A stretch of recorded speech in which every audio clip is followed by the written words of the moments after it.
Welcome to 24/7 English. I'm Professor Connor. Today, let us talk about speaking practice. How are you going to practice speaking using the videos I have uploaded so far, as well as the future videos I plan to upload? Also, practice from your real-life situations, how you interact with people, how you talk to yourself. All these points, let me tell you one by one. The first thing to remember is the saying, practice makes perfect. This is a very common saying. Everybody tells you that whatever you practice, be it English speaking or anything else, you become better at it. So, the only thing you need to concentrate on at present is following all that I am telling you and practicing consistently. For instance, those of you who are at a very basic level of English should have a lot of exposure to the language, and these videos will provide that. In every video, there is English audio, and even if you don't understand half of it or much of it, please watch them repeatedly. What happens when we listen to people who are using the language is that our ears absorb it. The language comes into our ears, and over time, we are able to process it. Let me give you an example. There was someone who didn't know a particular language, but in the place where they were staying, there were only programs in that language on television. When we were growing up, television was limited, so this local language was all that person could watch. After watching it for a month or two, the unfamiliar language became familiar. Eventually, after some more time, they could understand at least the gist, the summary of what was being said. They may not have understood everything, but the summary could be understood quite well. When we keep this point in mind, we don't get disappointed. Many of you who are beginners feel very disappointed, saying, "Why can't I speak perfect English on day one?" It's not possible. Think about it. Anything you do, like learning to ride a bicycle, takes time. Can you ride perfectly on the first day? You might fall several times until you find your balance. Similarly, with speaking practice, the more you use the language, the better you become. Yesterday, someone was asking, "There are so many videos on your channel. In what order should I watch them?" This is an important question. For practice, if you are interested in listening to become comfortable with English, watch any video. It doesn't really matter what order you choose. Suppose you are a beginner. I have labeled certain videos as beginner level, so start there.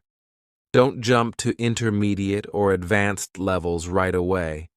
I have often mentioned the LSRW approach: listening, speaking, reading, and writing. It should follow this order. Think about how you learned your mother tongue, or observe how small children learn from birth. A child who is unable to hear, who is deaf, does not learn the language. Listening is the first step in learning to speak. So, as adult learners, you need to listen as much as possible. You can listen to anything in English. I'm not saying you have to listen only to my videos, but since you are here and find them useful, I suggest watching them in whatever order you prefer to improve your listening. The more you listen, the better it becomes. Now, someone wanted to know about the British or American accent. English is now a global language with many varieties. We don't just talk about English anymore. We refer to Englishes. This variation isn't unique to English. Take your own mother tongue. Different regions speak it differently. For example, I live in Hyderabad, in the state of Telangana, where Telugu is spoken. In Andhra Pradesh, another state, Telugu is also spoken, but there are differences in grammar, pronunciation, and vocabulary. These differences exist in every language. So, if you have a problem with any accent, please listen to that accent again and again. In the future, we do not know where you will have to use your English. You must be able to understand every variety of English. In fact, there are people who are learning different accents of English to enhance their ability to get a good job in any part of the world. But first, you need a basic foundation, and it is that foundation in English which I am helping you with. This channel is the result of, I don't know, maybe tens of thousands, or I don't know how many people, who have been writing to me, who have been speaking to me for the past 10 to 15 years after watching the earlier videos on various channels. I don't even know about all of them. For them, practicing speaking was important.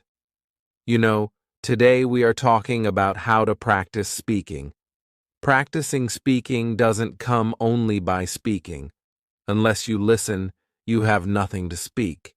Therefore, listening is an activity where, instead of only concentrating on the meaning, you should start concentrating on the language itself.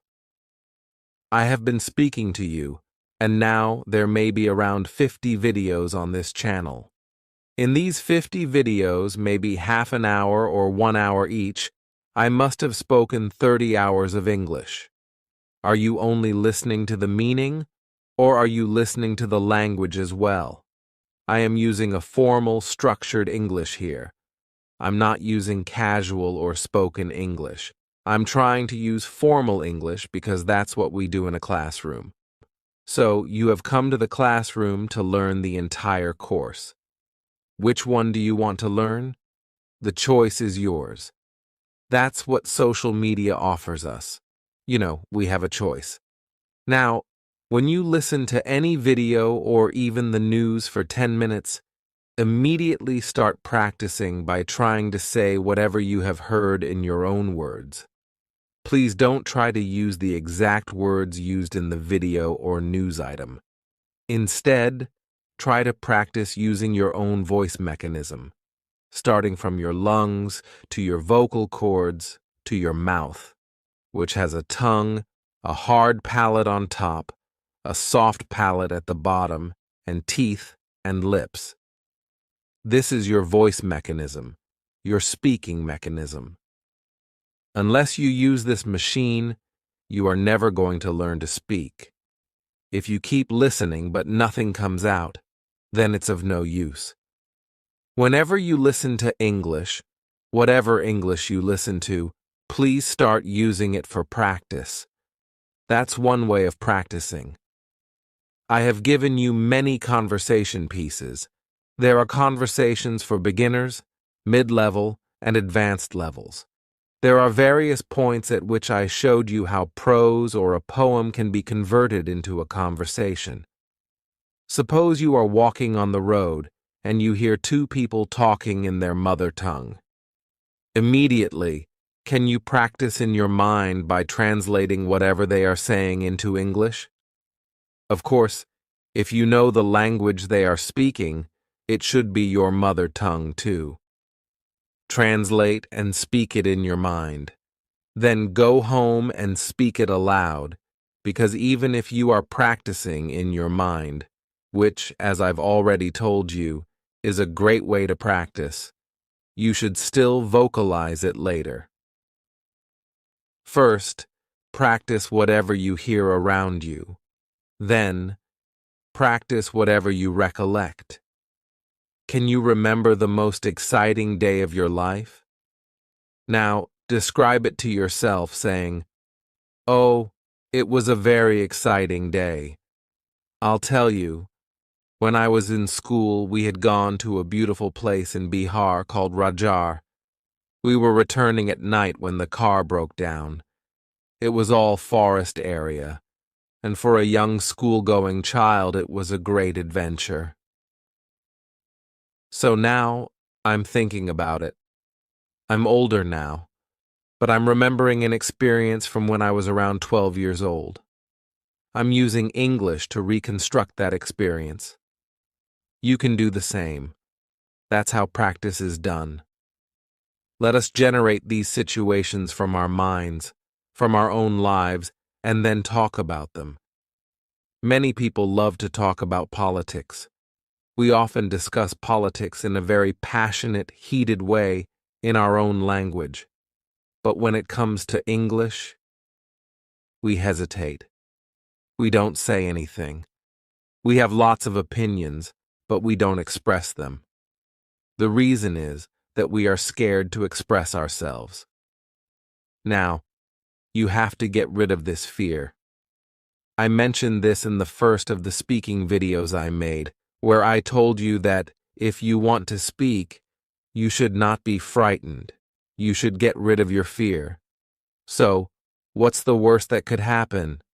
They might say, "Your English is all wrong." No problem. You know, when I speak English, I might make mistakes. In one of the videos, where it's, "Who are you and what do you do?" the "in he teaches" didn't come through, and in she teaches as well. Now, what should I do? I didn't check it, so I apologize. If someone tells you, "Your English is terrible," just apologize, saying, "Sorry, I'm just learning English. Will you please allow me to practice with you, as your English is better than mine?" Some others might not say anything. They might laugh loudly when you speak, or they might try to hide their smile. Then you might feel insulted. Get out of that emotional state. Get out of the mindset that if someone makes fun of you or corrects you, you should stop learning English. Please remember, if someone laughs at you, that person is your best friend.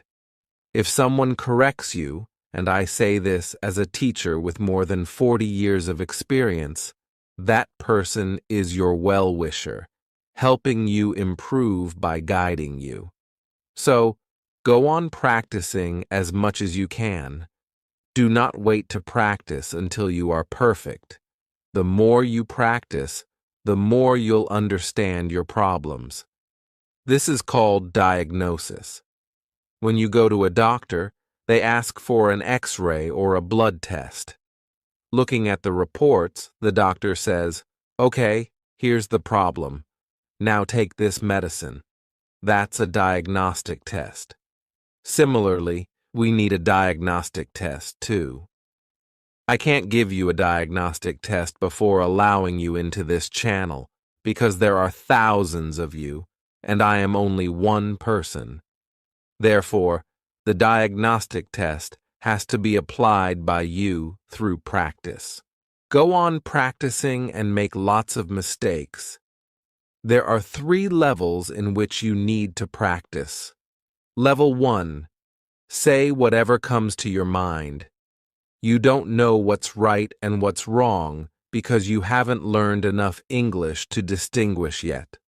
For such learners, I am creating videos on grammar, vocabulary, pronunciation, spelling, which hasn't come yet, and punctuation, which will come later.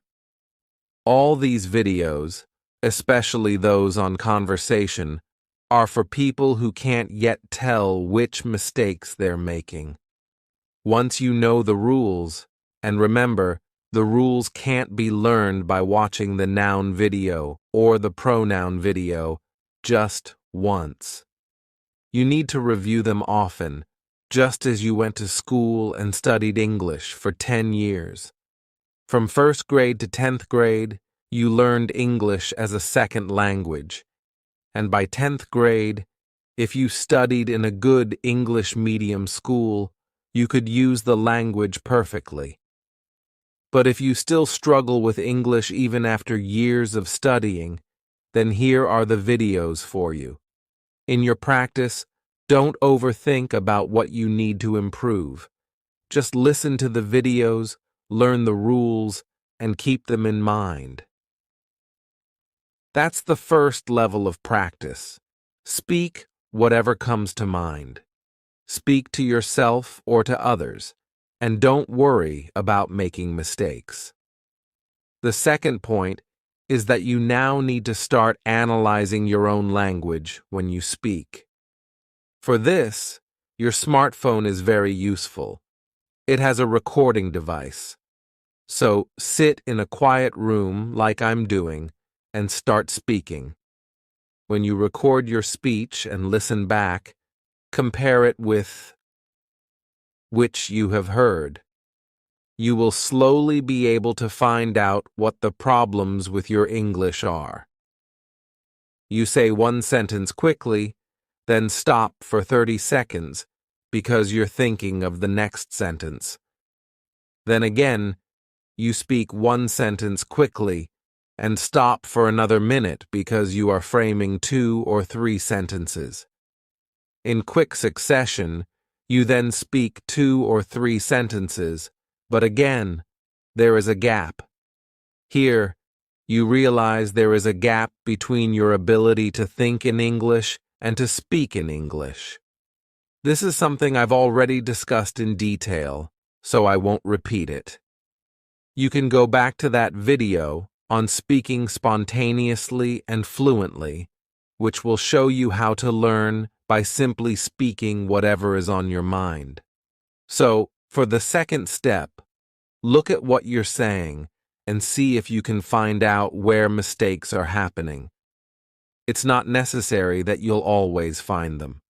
You know, when you write comments, I feel very happy, but I also worry because mistakes appear in the comments. I think I'll make a video about all the grammatical errors in the comments you've given.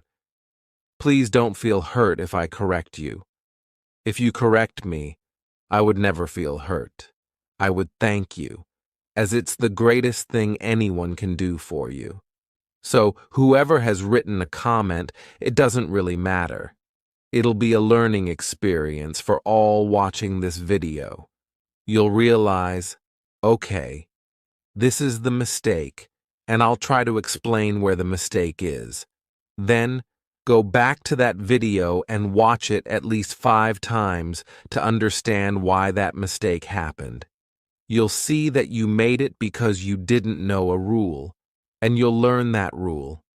In the second level, you must spot your mistakes.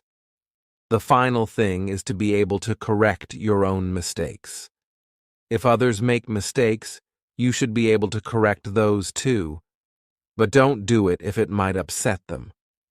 Correct it in your mind by saying, "This person made a mistake. I should avoid that mistake when I speak." This way, you're learning not only from people who are better than you and from videos without mistakes, but also from people who make mistakes, or from videos with some issues, like I mentioned, the errors in "he teaches" and "she teaches." For those who noticed that, I feel like congratulating you. That's a wonderful way of learning English. You can spot a mistake and correct it. So, proceed in your practice by first listening, then speaking. Speak fearlessly, constantly, and as much as you want. Now, with so many videos in the classroom, how are you going to listen to and use them for speaking? That's the next question, which I'm sure you all want to ask. If you're serious about learning good English, some people say, "I'm appearing for a competitive exam. Please teach me English in 10 minutes." That's not possible. There's no magic to learning a language. There's only hard work. So if you're willing to put in that hard work, spend at least an hour or 2 per day, fit it into your timetable, make it a part of your daily routine.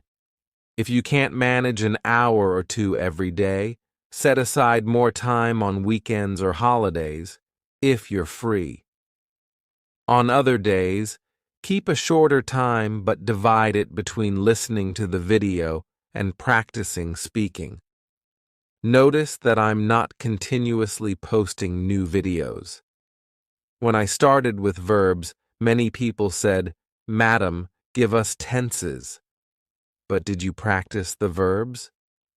I'm giving you time to practice verbs before moving on to tenses. Without practice, if you see the video only once, you'll get confused when I refer to something from a previous video. Think of it like attending a course. If you don't attend every class and only show up occasionally, you'll miss out on content you'll need to catch up on your own. No teacher will repeat everything. However, YouTube gives you an advantage. You can revisit any video uploaded even 10 or 20 years ago. It's always available if you want to recall it. So the videos are all there. Now, how are you going to use them for your speaking practice? Suppose I have told you a story. Now, all of you who have watched that story, have you tried telling that story to yourself, recording it, and listening to your version? Then, you can check the video again to see how the story was told there and compare it with the language you used. I'm not only interested in your factual understanding. All of you understand English, and your factual knowledge is excellent. You might even have more ideas or know more stories than I do, but that doesn't matter. What we are learning here is the language itself. To practice language, you need content. You can't just string together words in English. If I taught you only vocabulary words without context, it wouldn't be effective. That's why I have given you sentences with each word. Because learning English by memorizing 500 single words alone doesn't make sense. Everywhere, English is being used, so you have a chance to observe it and listen to it. The videos with PowerPoint slides are also a great help, because if you can't understand what I'm saying, you can always check it on the screen. These are all things you need to do to practice. So, I will repeat. Practice makes perfect. How much time you're going to devote to your practice of English depends on you. Start that timetable today, take it up sincerely, and, for those of you who are already good at English, you might need only a week or 10 days to improve. Then, the videos will become reference points for you. Whenever you want to review something, you can go directly to that video. However, I recommend that you watch the videos multiple times, because unless you repeatedly see the same thing, you won't improve your language skills. We're talking about language, so language improvement only comes when you are familiar with its use and how it is used in different contexts. Please remember that and don't hesitate to practice. Practicing speaking is a very interesting and exciting journey. I want all of you to start it today. Thank you, and all the best.